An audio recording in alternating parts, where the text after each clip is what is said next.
তিনি হলেন দয়াময়, তিনি হলেন মেহেরবান, তিনি হলেন the most gracious, the most merciful. তিনি দয়াময়, তিনি অতিশয় মেহেরবান। সুবহানাল্লাহ বলেন। তার দয়ার কোনো শেষ নাই, তার মায়ার কোনো শেষ নাই। আল্লাহ রহমানুন ফিদ দুনিয়া ওয়া রহিমুন ফিল আখিরাহ।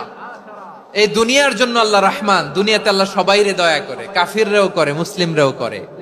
আর আখিরাতের জন্য তিনি রহিম, সেখানে কাফির মুশরিকদের জন্য আল্লাহর পক্ষ থেকে কোনো দয়া থাকবে না। চিল্লায় বলেন ঠিক কি না?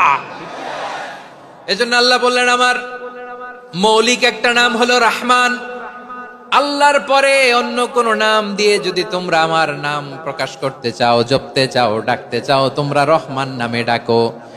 রব্বুল আলামিন ইরশাদ করেন, কুলিদুল্লাহ আউইদুর রহমান আইয়াম্মা তাদউ ফালাহুল আসমাউল হুসনা। আমাকে আল্লাহ নামে ডাকো, কিংবা আমি আল্লাহকে রহমান নামে ডাকো, যে নামেই ডাকো না কেন আমার আছে অনেকগুলো সুন্দর সুন্দর নাম। যে নামেই ডাকো আমি শুনি, ডাকলেই আমি সাড়া দেই। সকালে ডাকলেও সাড়া দেই, দুপুরে ডাকলেও সাড়া দেই, মাঝ রাতেও যদি আমরা বিপদে পড়ি, ডাকলে আমাদের ডাকে সাড়া দেয় কে? সবাই বলুন তো, সাড়া দেয় কে?